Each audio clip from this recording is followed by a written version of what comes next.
This is the Podofo vertical stereo, and as you can see, it's certainly an attractive looking piece of kit. Now this is currently on the market for just over £100, and I'll let you know exactly what you're getting for this. As always, the product links will be in the description, so stay tuned.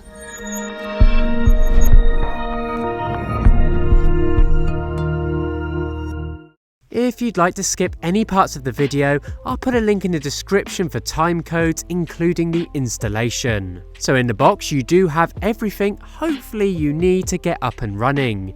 You may find you might need a few more cables, but I'll get into that a little later on. The device itself and multiple cables can be found within the box.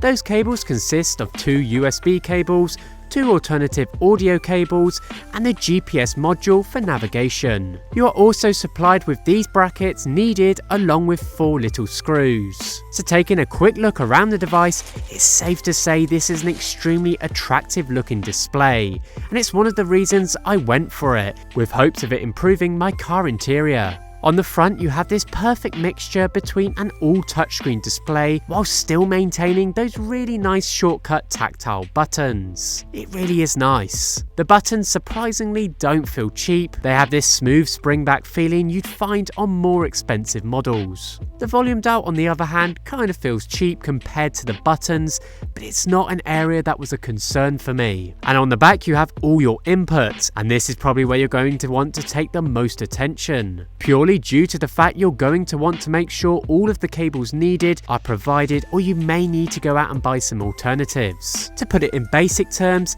you have your main port for power and speaker output, you've got the audio ports for the cables provided, and that's on the top, and on the bottom row consists of your ports for the USB outputs. On the far right you'll find your aerial port and GPS module. With the aerial you may require an adapter as well, so I'll link one in the description. One thing that did surprise me about this radio is there is no micro SD card or USB slot, which seemed a little odd to me. So if you want to have USB playback or SD card playback of any kind of music, you won't be able to. You'll have to connect up the USB cable provided. So let's jump into the installation. Now this isn't an easy install. If you're not comfortable with doing this, I'd suggest getting someone that is. So first of all, yank out your existing radio, whatever it may be. Now this may look like a terrifying ball of cable mess, but trust me, it's not that hard once you realise what each cable does. There is a provided cable that will require you to connect up everything via the colour coding method, and this will require you to do some splicing and refitting. Now that wasn't something I wanted to do, so I went ahead and brought a radio adapter similar to this one. I had an existing one fitted for the older radio in here, so I'll link both in the description. Just do your research and all the adapters will be provided online. Once connected up, I found that the radio wasn't retaining its consistent power. This most likely will be because the yellow wire isn't connected properly. Once I spliced this up and got it connected to the right one, it was up and running. Get all your cables connected up, including your GPS module, and if you want the USB connections, connect those up too. That's it, fit your brackets on and slide into a cage or some kind of retrofitting you may have. Once fitted, it really does look the business. It makes any car look so much more improved. When it comes to that 9.7-inch screen, it really does look nice, but it isn't the highest of qualities. That is to be expected for the price, but nevertheless at a resolution of 1024 by 600,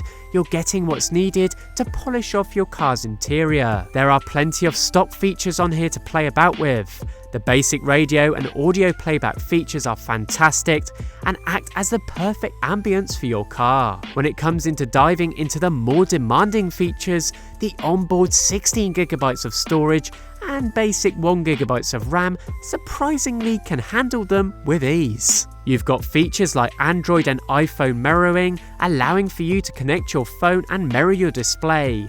There is a measly 1 second lag time, but you'll look over this. You've also got other simple features like Google Chrome allowing for you to search the web, hands-free built in, and even functions like being able to program your steering wheel controls to the units. All these features work fantastic. I would have dived into them more, but we all know what these kind of things do.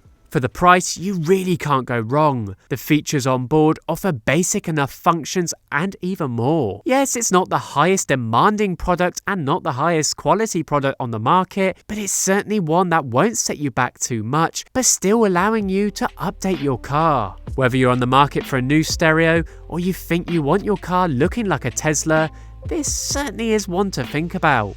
Make sure you check out the product link in the description and let me know what you think. And as always, till next time.